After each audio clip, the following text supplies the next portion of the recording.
Ef svo ekki, þá förum við í næsta lið á dagskrárfundarins sem kynning á fagráði og það fjölskyldu- og tómstundaráð og það Páll Margrét Jónsson, formaður ráðsins sem gerir grein fyrir störfum þessum. Páll Margrét Jónsson.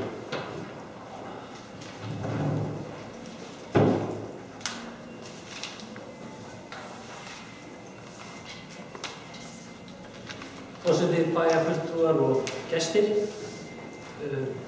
Verkefni ráðsins ná til tveggja stóra málaflokka, annars vegar allt sem lýtur að velferðarþjónustu sveitarfélagsins og svo hins vegar æskulýðs- og íþróttamálum.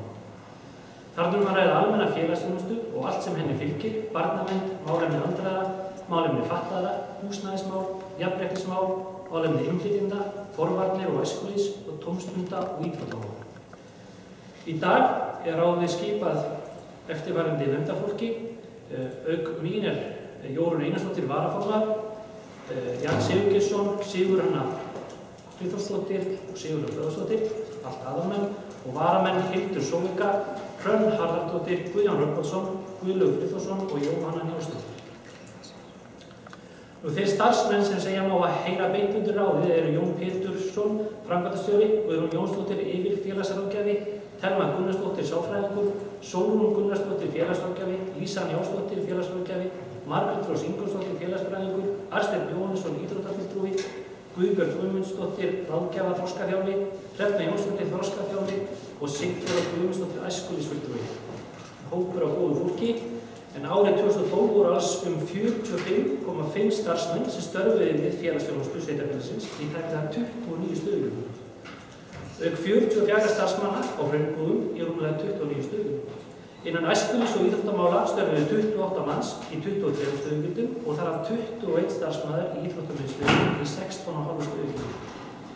Hlutverk ráðsins að fylgja eftir lögum félagsþjónustu sveitarfélaga, barnaverndarlögum, lögum húsnæðismál, lögum málefni aldraðra, lögum málefni fatlaðs fólks, sveitarstjórnarlög, jafnréttislögum, æskulýðslögum ásamt ýmsum öðrum lögum og reglum frá ríki og frá sveitarfélaginu. Unnið eftir stefnu sveitarfélagsins í barnavernd, stefnu sveitarfélagsins í forvörnum, íþróttastefnu og ekki síst skóla- og æskulýðsstefnu Vestmannaeyjabæjar. Ráðið setur fram reglur sveitarfélagsins málþætti sem viðkemur því ásamt því að endurskoða reglur þegar ástæða til. Ráðið fundar að jafnaði hálfsmánaðarlega og fer drjúgur tími þess í afgreiðslur og erindi frá fólki sem varðar fjárhagsmál og barnavernd. Fjöldi barnaverndarmála á milli 70–80 mál á ári og koma alvarlegustu málin inn á borð nefndarinnar. Á milli 50 og 60 einstaklingar sækja fjárhagsaðstoð á hverju ári og eru þeir nú að fá aðstoð lengur og hærri upphæðir en áður. Aðalágefnið að meðaltalið þeirra sem sækja fjárhagsaðstoð lækkar sífellt á milli ára. Málefni fatlaðs fólks hefur verið á sveitarfélögum frá árinu 1997 og fyrir 2 árum fluttist verkefnið alfarið til sveitarfélaganna og hélt Vestmannaeyjabær áfram forræði sínu í þessum mikilvæga málaflokki. Í samanburði við önnur þjónustusvæði stendur Vestmannaeyjabær vel að þjónustu við fatlað fólk. Margt þarf þó að lagfæra og bæta og innið stöðugt að endurbótum. Mikilvægasta verkefni í dag að bæta búsetum á fatlaðs fólks og fylla upp í ýmsar glottir þjónustu. Það má segja að smæð samfélagsins gafur þessari þjónustu sé bæði kostur en leið ókostur sem skapast mest af því að erfitt að fá fólk í vissa þjónustu. Málefni aldraðra eitt af stóru verkefnum velferðarþjónustunnar. Hlutfall góðborgara hefur á skömmum tíma farið úr því að vera mjög lágt yfir landsmeðaltal yfir það að vera yfir meðaltal. Afleiðing Vestmannaeyjagossins fyrir 40 árum að koma fram og jafna út það gap sem var í eldri árgöngum í Eyjum eftir goss. Unnið var deiliskipulag á Hraunbúðasvæðinu sem gerir ráð fyrir fjölgun heimtura íbúða fyrir fólk 60 ára og eldri, auk þess sem tekið var á frásvæði til stækkunar við Hraunbúði. Unnið hefur verið að því að skoða stækkun og breytingar á Hraunbúðum sem að því að fjölga rýmum þar og auka dagþjónustu tómstundin. Unnið hefur verið að því að teikna hugsanlega viðbót úr Hraunbúðum auk ýmissa breytinga innan hús sem að því að bæta aðstöðu og fjölga rýmum. Rekstur hjúkrunar- og dvalarheimilisins Hraunbúða á okkar höndum, en allar breytingar þó alfarið háðar fjármunum frá ríkisvaldinu.